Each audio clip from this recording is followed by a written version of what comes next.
Assalamu alaikum mpenzi mtazamaji, karibu kwenye kipindi cha leo asubuhi. Tarehe ni 28 mwezi wa Oktoba, Ijumaa hii. Anatumai asubuhi yako iko shwari kabisa, bali hapa pia nasi tuko salama. Sipo peke yangu bali niko na mwenzangu. Karibuni mtazamaji, kwa jina naitwa Regina Mwangi. Habari tunazozipa kipaumbele ni kama vile rais awaonya mawaziri wapya. Baada ya kuapishwa kwa mawaziri wapya, rais awataka mawaziri kuwashughulikia wananchi bila kusita. Rais awataka mawaziri kufanya kazi kwa pamoja ili kuwasaidia wananchi katika kazi zijazo. Kibarua cha mawaziri. Baada ya kuapishwa kwa mawaziri hao, baadhi ya mawaziri wamepoteza zao na kuanza kazi mara moja. Baadhi ya mawaziri hao ni kama Linturi, Kuria. Mawaziri wengine wanatarajiwa kuingia ofisini hapo kesho. Mashaka ya mwangaza. Mkazi wa Meru atoa malalamishi kumwondoa gavana Mwangaza katika ofisi yake, na kwamba amekiuka katiba za uongozi. Maafisa zaidi wa SSU wazuiliwa. Maafisa Joseph Mwenda, David Chepcheng, Stephen Lesenu, Paul Njogu na Paul Kigonyo walifikishwa mbele ya hakimu mkuu baada ya kuhojiwa siku nzima na mauaji ya Marai ya Wahindi wawili na dereva wao. Maafisa hao hata hivyo hawakushtakiwa, kwani upande wa mashtaka umeomba uchunguzi katika siku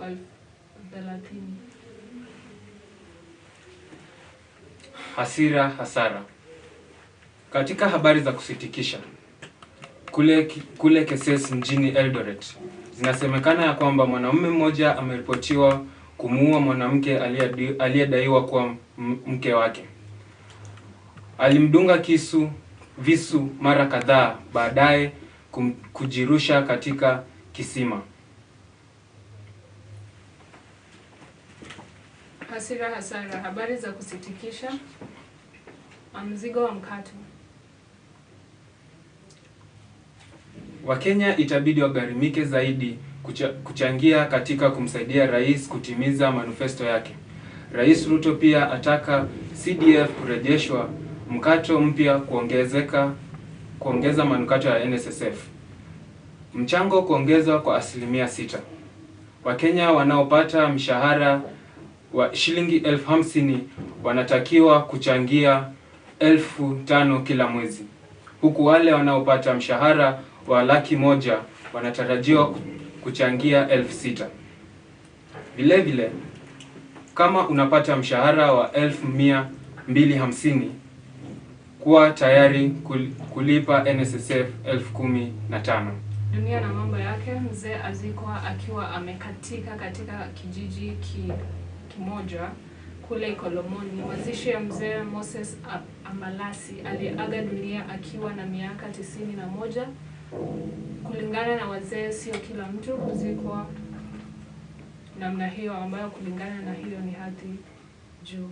Naam, Bi Regina, tukirudia katika habari zetu za kwanza pale, tunapata kwamba Rais Ruto awaonya mawaziri wake wapya na kueleza kwamba wawe tayari kufanya kazi bila kusita, na wakati wowote ambapo wanafanya kazi zao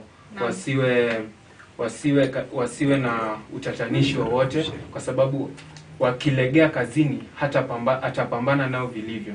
Wewe waona aje katika habari hizi? Kwanza kabisa pongezi kwa ambao kuwa nominated na rais wetu. Lakini naona kwamba kiapo ilichofanywa wataingia katika kazi, na tunatumai kuwa watafanya kazi iwezekanavyo. Watahudumia Wakenya kulingana na vile walivyochukua kiapo na kulingana na kazi ambazo watapewa.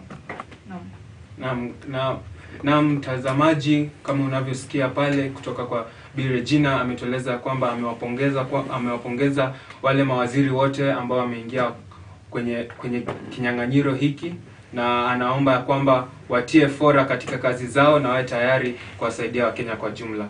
Katika habari zetu za pili tulipata kwamba mawaziri hawa wana kibarua kigumu sana, na hata rais alisema wataweza kulala, aliposema kwa Kiingereza they will be sleeping very late katika kazi zao, kwa sababu anataka kazi zifanywe na zifanywe kwa umakinifu kabisa. Naona kuwa ni bayana alivyowaambia kuwa kazi itakuwa mingi. Manake we saw the former cabinet secretaries waliacha kazi ya kufanywa, na sasa wale ambao wameingia sasa wana kibarua sasa ya former work that was left, alafu sasa kazi ambayo ni mpya ambayo watapewa kuhudumia wana Kenya. Naam, katika habari zetu za tatu ni mashaka ya mwangaza.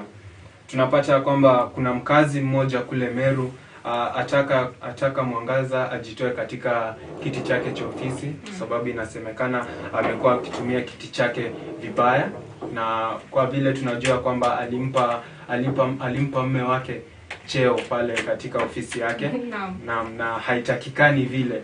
Na tunaona kwamba mkazi huyo alisema amekiuka sheria za katiba.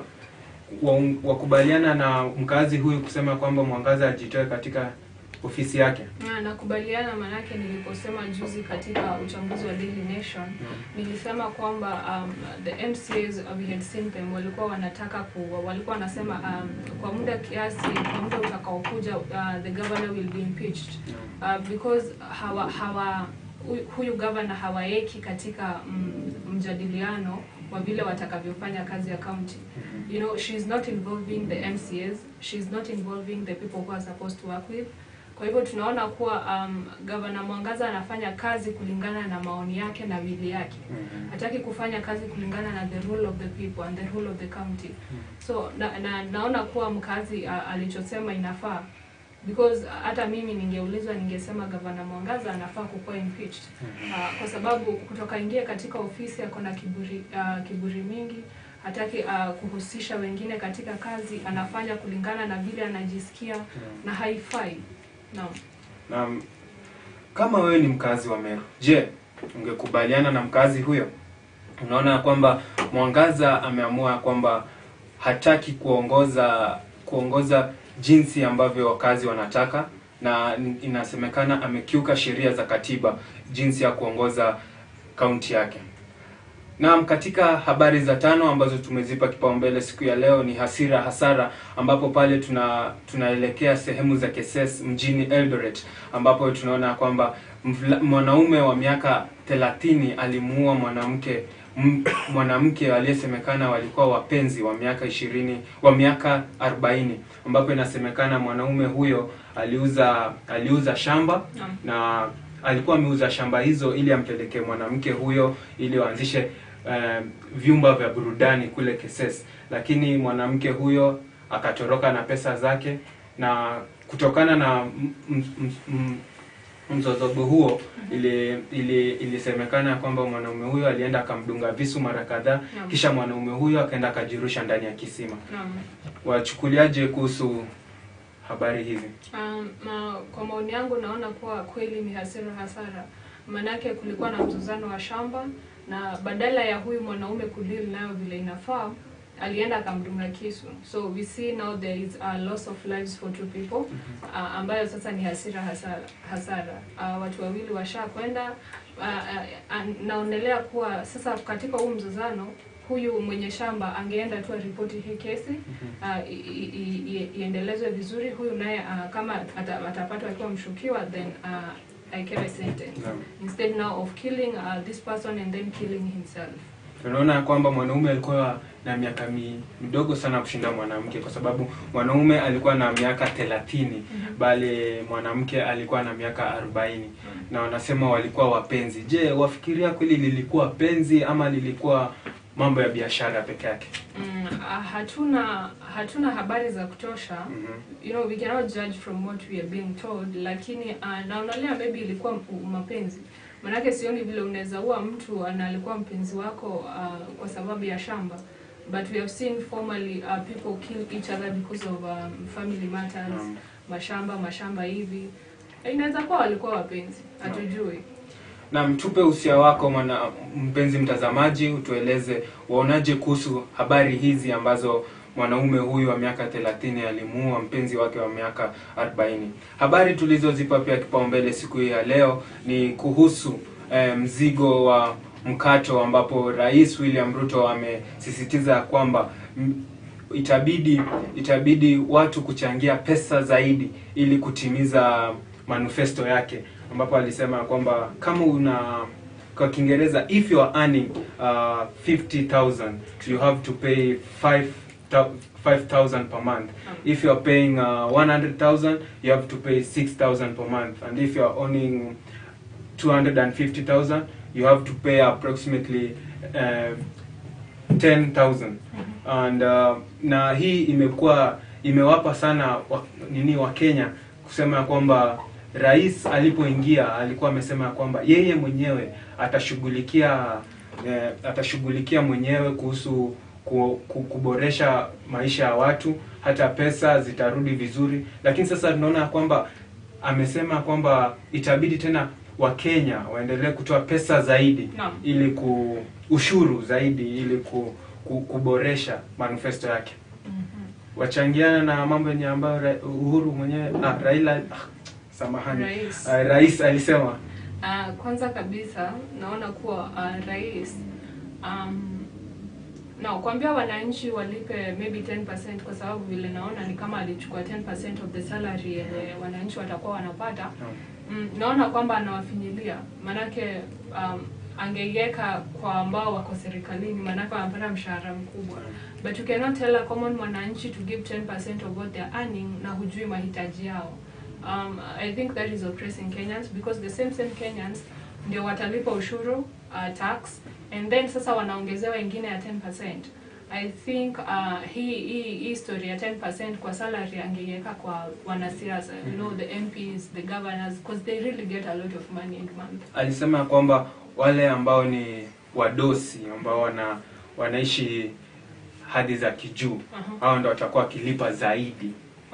Wanalipa zaidi ya salary. Wanalipa zaidi kushinda wale ambao wenye wako kiwango cha chini. Naona iko sawa, manake itasaidia country kuleta chini deni ambayo tuko nayo, and then the economy is still lower. So I think it's a good thing for those who are higher to help the country pay those debts. Naam, katika habari za kunishangaza tunaelekea kule Ikolomani, ambapo inasemekana mzee mmoja alizikwa akiwa ameketi. Na niliposikia habari hizi nilicheka kwanza, kwa sababu nilishangaa tangu lini utapata mtu aliyekufa anazikwa kama ameketi. Na nilipofanya uchambuzi wangu nilipata kwamba wanasema kwamba mzee huyo alikuwa wa hadhi ya juu, walikuwa wanamzika kwa heshima yake, na hata wakati wanapoenda kumweka kwenye sanduku lake ilisemekana kwamba mzee mmoja, sio mzee yoyote tu, bali kuna mzee mmoja tu anafaenda aongee na yeye, ataongea naye, kisha maiti huyo atakuwa akizungumza na yeye, atakuwa anajikunja vile vile ili waende wamweke kwenye kiti hicho. Na wanapomzika basi wanamzika akiangalia nyumba yake, ili familia yake ikuwe inaonekana vizuri. Na wewe unaonaje kuhusu habari hizi? Ni tamaduni ama ni mambo tu ya dunia ambayo yanachekesha tu, yanashangaza watu? Kweli ni dunia na mambo yake. Wanapeana reason ya kumzika mzee huyu akiwa ameketi ni kwa sababu alikuwa na hadhi ya juu. So they thought burying him when he's seated it's giving him honor. Lakini mimi naonelea kwamba hata akizikwa akiwa ameketi na ambao pia wamezikwa akiwa wamelala, wote ni wafu na wote wataoza. Kisha nilisikia kwamba mzee mmoja alipokuwa anahojiwa alisema kwamba sehemu zake za siri basi zitakuwa zikiangalia juu ili kizazi kiendelee. Kizazi kiendelee. Na niliona kwamba yenyewe kila mahali kila mtu ana utamaduni wake, na wanawake hawawezi zikwa vivyo hivyo, bali ni mwanaume tu, na ni mwanaume ambaye ana hadhi ya juu zaidi. Basi hizo tutazisema ni tamaduni za Wakolomani. Manake katika community yetu we don't do that. So nitasema tu ni tamaduni zao, vile wanaona inafaa, then let them do it. Na mpenzi mtazamaji, hizo ndo zilikuwa habari zetu ambazo tulizipa kipaumbele siku hii ya leo ya Ijumaa tarehe 28. Basi usitoke papo hapo, bali baada ya kumeza mate naenda kukutana na wachambuzi wa gazeti ambapo wapo njiani. Baada ya muda msio mchache tutakuwa nao na tutachambua gazeti kwa umakinifu. Nilikuwa wako Emmanuel Onyango, Regina Mwangi. Alright, welcome once again to this month's show on What is Your Story with Dr.Robert. Also remember, once again, we are back. This is a program that happens every Sunday at 6 p.m. only at Romi TV Africa at Dr.Robert. Also. So my brother, so you say that you had started this. Ulipiga ikaenda kwa wrong number. Yeah.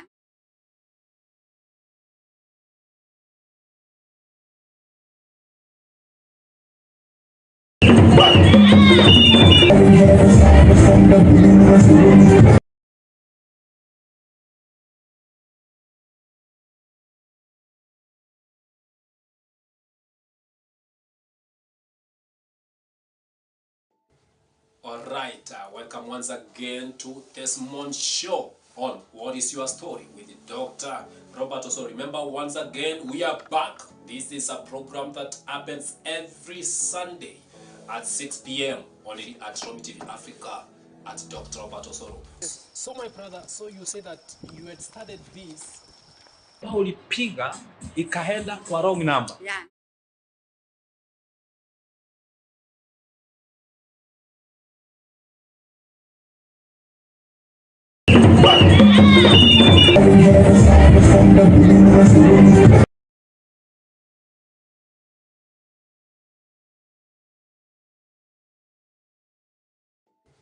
Alright, welcome once again to this month's show on What is Your Story with Dr.Robert. Also remember, once again, we are back. This is a program that happens every Sunday at 6 p.m. only at Romi TV Africa at Dr.Robert. Also. So my brother, so you say that you had started this.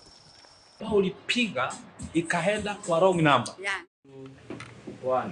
welcome dear viewer, welcome back again. Now here are my guests, the newspaper historians themselves. Let me just let them introduce themselves, starting from my right. Dr.Robert Osoro, the political analyst. And on my left. I'm Ambassador Dr. Nyaumbo, political analyst.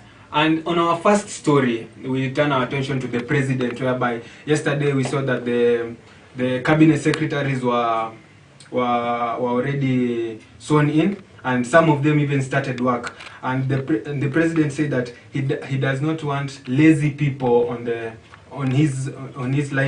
line of duty. And do you think that the president says this when he means that if you mess up, he's going to deal with you accordingly? Starting you with Mr. I think one of the things that which I could like to say, number one, I could like to appreciate the president because what he's doing, he means it. And I'm trying to imagine that he had given Kenyans a lot of promises. And the time has already gone with the number of things that which he promised. Like he promised that the maize flour will be decreasing in terms of price, but when he came back, he said that they sat with the maize millers, realized that the prices cannot go down, but the only solution is to give out the fertilizers that which will enable Kenyan for a long-term solution. But again, after a month ago, he came back again and he said that let's forget about depreciating the prices of unga because that is a plan over here. Number one, the first thing is it shows that he lied to Kenyans when he was campaigning.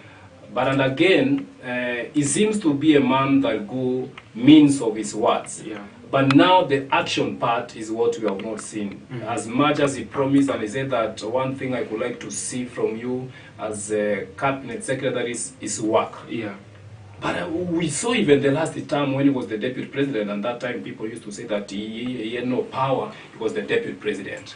But this time round, he's the head of state, is the head of operations, Yeah. and we are expecting his promises that he gave yesterday to be fulfilled.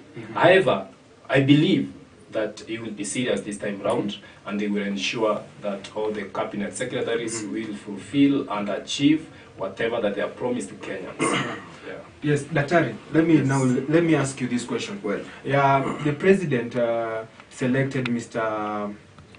Moses Wetangula to be the prime cabinet secretary.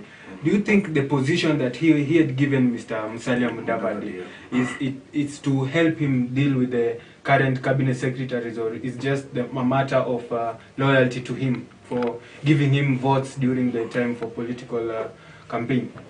first, I'd like to say that the prime cabinet secretary was very unconstitutional, and it remains to be unconstitutional because in our current constitution it doesn't appear anywhere. And apart from being appearing, is the man that who came up and fought against it when the prime minister, and the former president of the Republic of Kenya, Uhuru Kenyatta, So we should were say trying that, to bring it up. So we should say that Musalia Mudavadi is just the prime minister of Kenya. It is an illegal thing that And constitutionally, it does not. We don't have that position. It is only those are the internal plannings of themselves. But I'm asking myself, why didn't he give Musalia Mudavadi a docket like the treasury and all that? Because we've seen Musalia Mudavadi earlier on matters economics and finance, management. He is a good admin, and when you look at it, Musalia Mudavadi is not a politician. Musalia Mudavadi is an administrator. So having him as a prime cabinet secretary, for God's sake, that is a position that we don't have in Kenya. But now that they have created it, I'm looking back to parliamentarians if they will allow it constitutionally. And again, now that he is even sworn in, that means already the amendment of the constitution has been done by just a word of mouth, without even involving people and public participation in the same.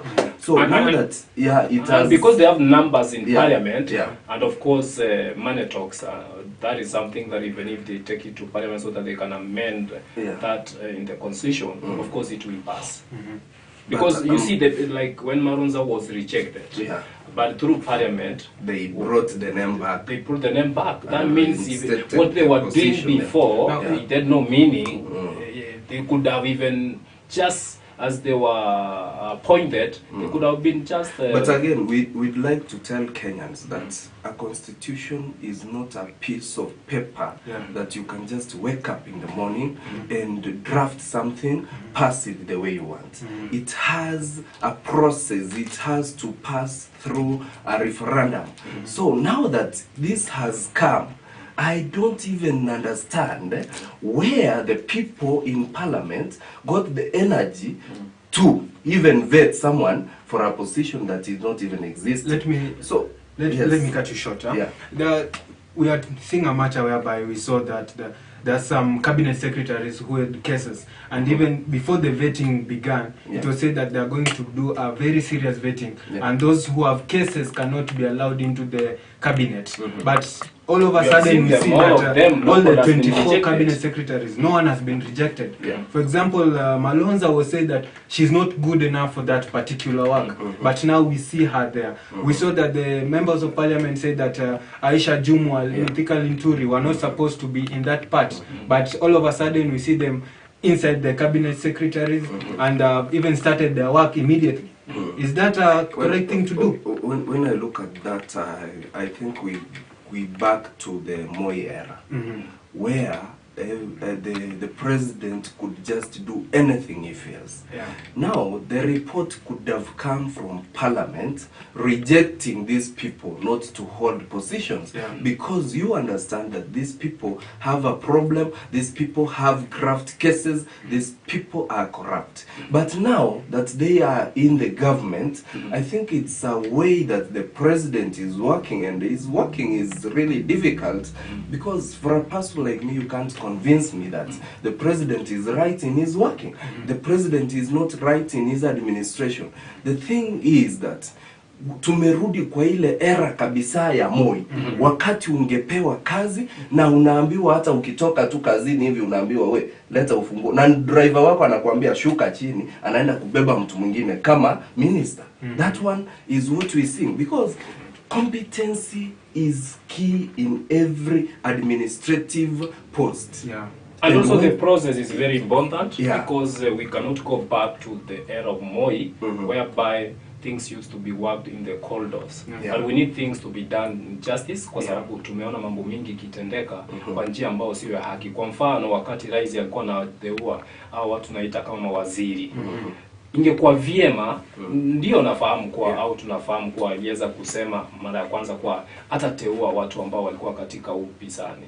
Lakini wakati kama huu ile kuonesha kuwa yeye ni Mkenya kweli na vile anasema yeye atatendea kila mmoja kazi, angeenda beyond the boundaries of the political parties differences. Na aweze kuchagua mawaziri kutoka pande sote, whether they voted for him or not, whether they were in his party or not.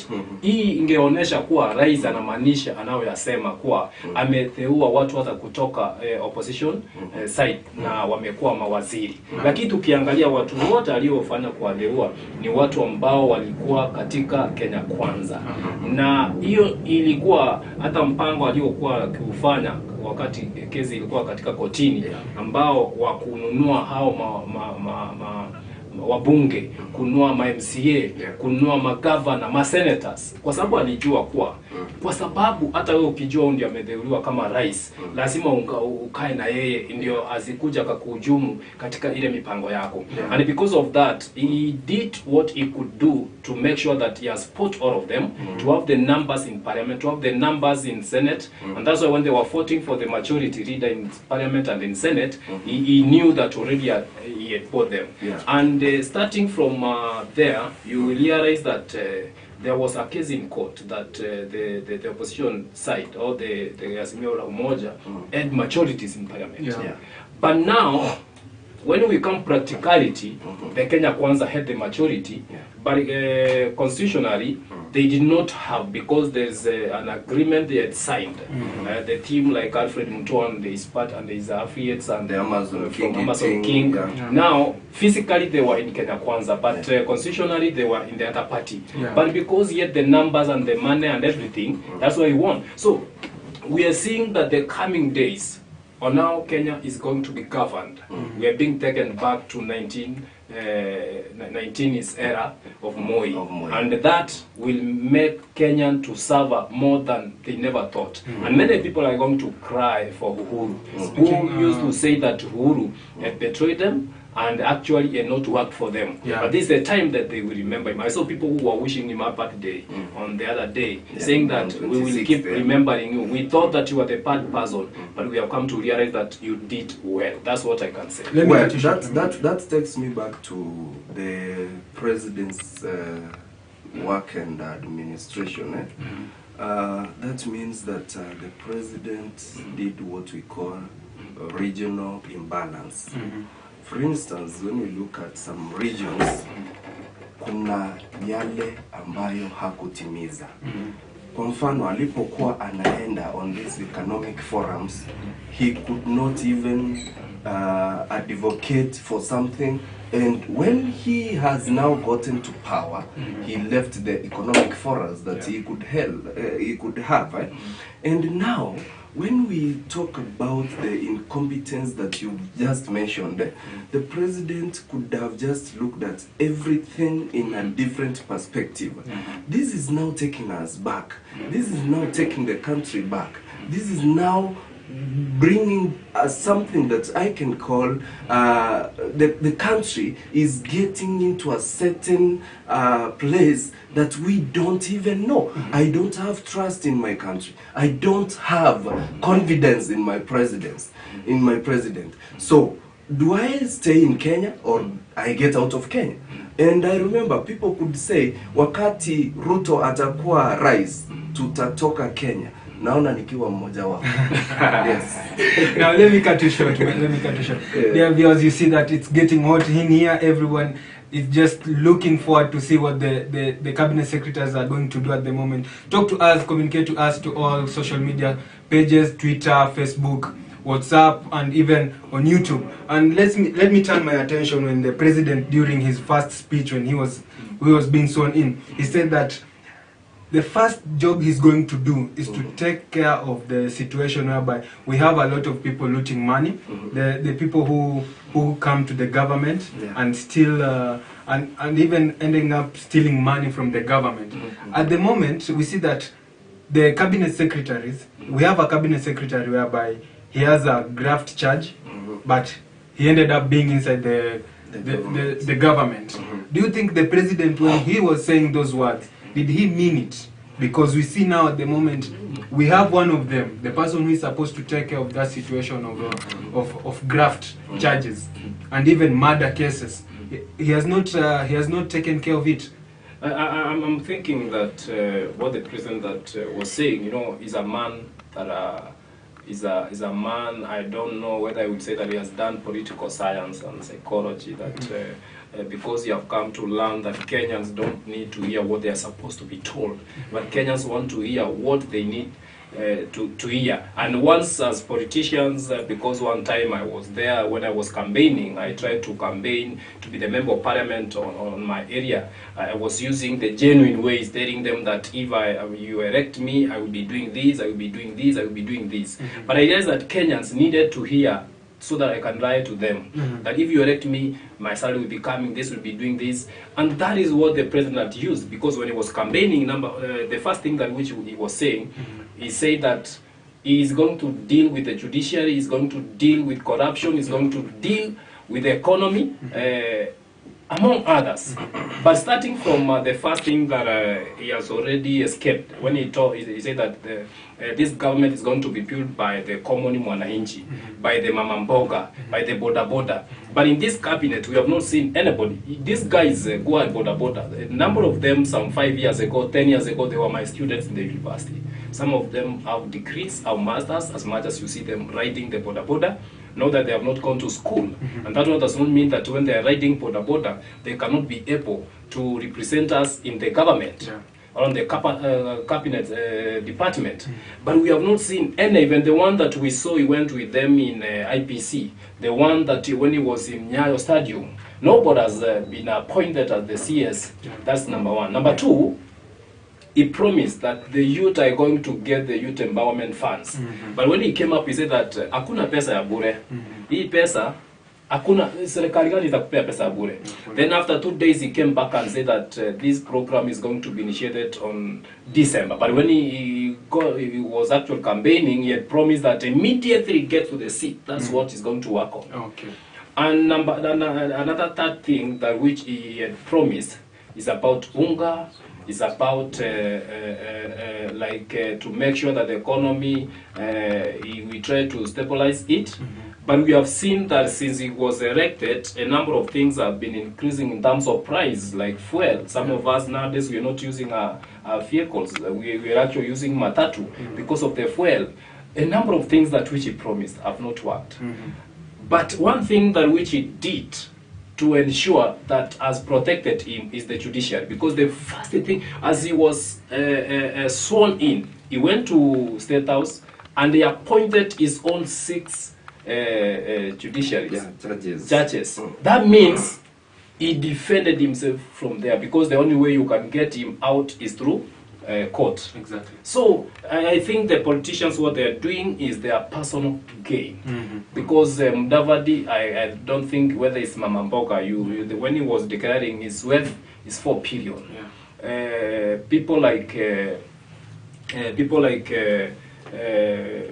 the speaker, the former speaker of parliament, who is now going to be the Attorney General, the people like Musalia Mudavadi, the people like Aisha Juma, who has cases in court, people like the deputy president, who has cases of corruption. How can you who fight corruption, and you are one of them there. Exactly. You see, I don't mean this that I'm against of any government. Of course, where the president has done well, you normally hear in my political talks, I appreciate him. But one thing that we need to see the president doing is to act on the word that which he spoke when he was sworn in and when he was campaigning. Let him mean what he had said.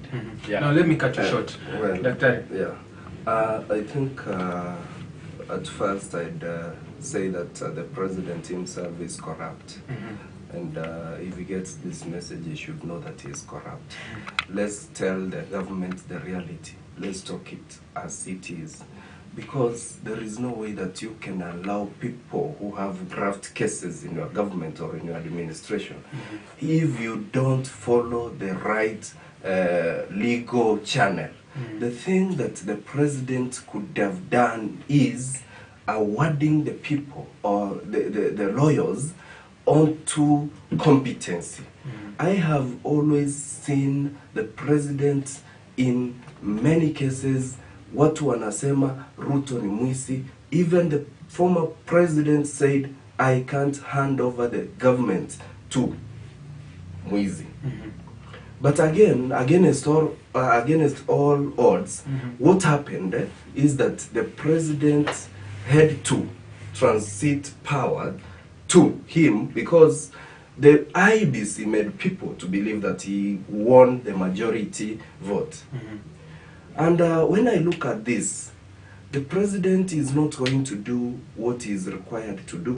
The president in his administration, he has already shown us that whatever he is going to do will be anything that he himself wants. Yeah. When I look at the cabinet secretaries, when I look at the people that he has appointed, these are people who have issues and a lot of things that they are involved in.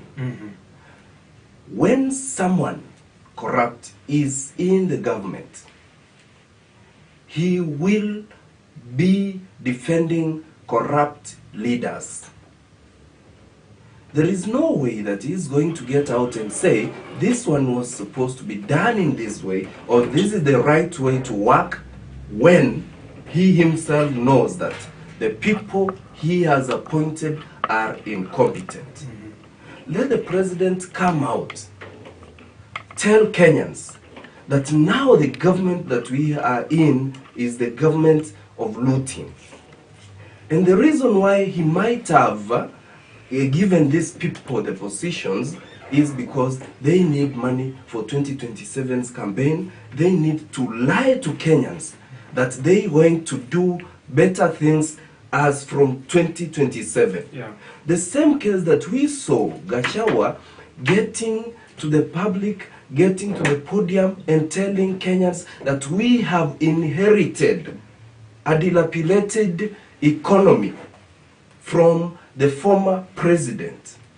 This is the same lie that he's going to come with 2027, telling us that we could never work on this, we could never follow what we did because we had first to amend the holes that were in the government. And again, maybe to take over from Daktari, yes, something that which you have said, of course, I see the director showing us the time has gone out. Again, we cannot crucify the president because of the time that which has been given. We have the problem with the president is the promises that which he was giving, but whereby he knew that it was not easier, because this economy, for any country to grow in terms of economically, we must build the roads, we must create the manufacturing industries, and in terms of like hospitals, in terms of like power, to help people to have power and all. But now, when the deputy president knew very well that this has to take place in order the country economy to grow, and we had the Russian war that actually affected the whole world, not only in Kenya. People are crying in Tanzania people are crying in Uganda and in other countries. So the president knew very well, but now he's crucified based on the promises that he was giving. But it was very difficult to get to the president's seat and immediately start changing things.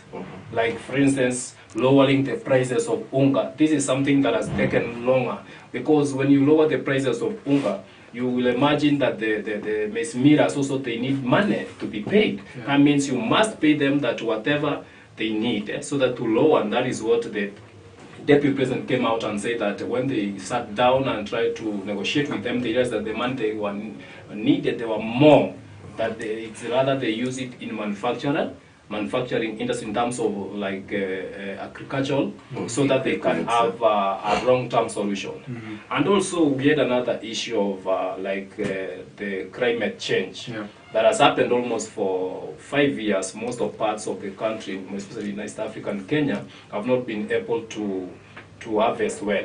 So those are the long-term challenges that we have been having. 5 years is not lesser years. But again, to cut you short, I don't think whether the president is right in the subsidy of fertilizer. Yes, it might be a long-term solution, but look at Kenya. Where do we do our agriculture? Where do we plant our plantations? What do we do as Kenyans? People are lazy now, going to the farms, farming. They don't want such a thing.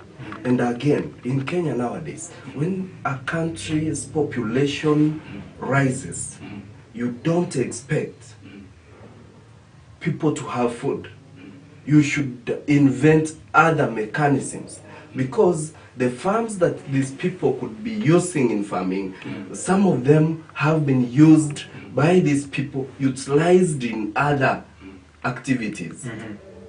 So, coming with a long-term solution is something that he should sit down and think about. And again, you should never lie to Kenyans that I'm going to do this in these days, and when you know well that when you get to power, this is not the thing that you're going to do. No, yeah, the issue is, sometimes I will blame us Kenyans who voted for them, because it's like when the politician realizes that we don't need to hear what is supposed to hear, but we need to hear what we want to hear. That's when they come with it, because the president, of course, knew very well that all this to happen must take like a year. And that's the truth. Of course, the president is just crucified because of the promises he gave, but if he could have come out and say, for sure, once I get to the government, give me like 5 years, we'll be able to do, give me 1 year, we'll be able to do this and this and this. But because politics, you have to spoil someone's name, you have to say evil of someone to allow you to get into power, because it's very difficult that you get to the power, immediately you lower the prices of unga, immediately you change the economy of the country. Even when Moi Kibaki got to power, the first 5 years from 2002 to 2007, economy did not grow immediately. Yet it took time for like Thika Road to be constructed, and some other parts of the country roads, like I remember the Nyanza roads and the central roads and the other parts. And through those roads, because of the transportation of the import of like vehicles, foods and other stuffs. That's how we, as a country, we can make money. Like now, people came out, especially the opposition team, I can say now, who are the government, and say that the president, the former president, has done a mistake, like he could have not taken like Mombasa Road and other roads to be the first priorities. But I will assure you, someone like me who have been in States for many years, I've been in Dubai for many years, the roads and the constructions of roads that they have is what have given them money, is what have made the economy to be stable. Because the roads that we see today here, these roads, 2 years coming, 5 years coming, 10 years coming, we might not enjoy the benefits of them right now, but our children are going to enjoy them. And what we are building right now is the future of our generation. So the only way I'm not getting in line with the president, who is William Ruto, is the promises that he gave of a short term that he could have given them in a medium or a long term, so that he could make the mind of a common mwananchi to be aware that even if he's getting to the president's seat, these things are not going to happen on overnight. So that they're means going to take time. we as Kenyans elected a dishonest leader. One thing I can say, not like a dishonest, by what I mean, we did not reason ourselves. We did not call for a meeting for ourselves and try to reason what they are telling us. Because as any politician must use statistics, must use psychology to win a seat. As you know that campaigning is very expensive. Campaigning is about the calculations of now you are going to influence people. It's about influencing. That's what I can say. Yeah. Now, let me cut you short. We can see that the director is showing us that time has gone, and we have heard a lot from you people.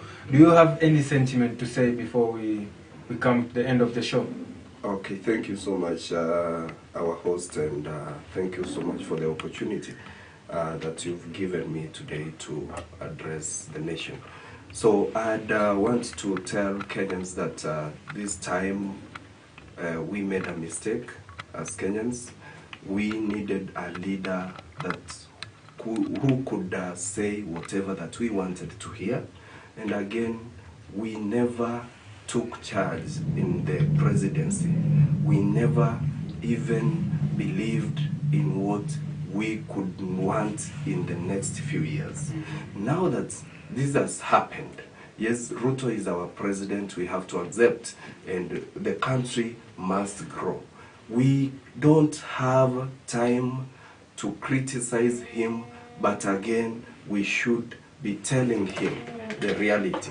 We should be telling the president what has happened and how he has ruined and raped our economy. Now the thing is, we as Kenyans, we need to work extra hard. We need to get out. We need to believe in what we never believed. We need to work on the arithmetic that we have never thought about. We need to secure a country and a future for our next generation, for our children, for our daughters, for our sons. So let's get out, let's work, and let's give it our best. Daktari? Thank you very much for this opportunity. But one thing that which I would like to speak to a Kenyan that who is watching, the first thing I would like to, and again, thank all the people that who were elected and appointed as the cabinet secretaries. Of course, a number of them we have seen, whereby I'm trying to imagine that it's not about PR, but we have seen them promising to be working for Kenyans from the Minister for Agriculture. We saw him yesterday when he took charge. He said that he's going to work tirelessly, day and night, and where the economy is, he needs to work overnight. And yesterday he said that today we'll be traveling to Kitale to open the agricultural show that which will be taking place there. We saw also Moses Kuria. Of course, I know Moses Kuria. I've worked with him, the sisters companies in Dubai when he was working there in economic department. He's a very nice guy, and he has, if he can put politics aside and mean to work, I know that he's going to do it.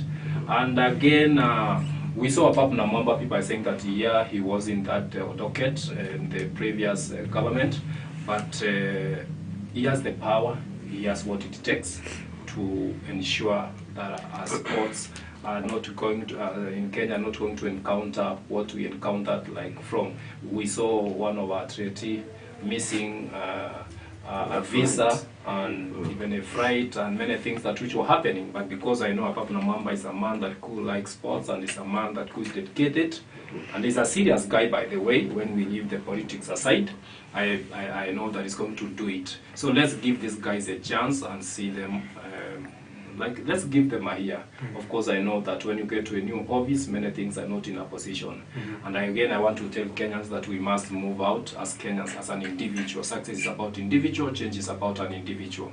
Let's move out, let's work, let's ensure that every day we have something to count that which you have done.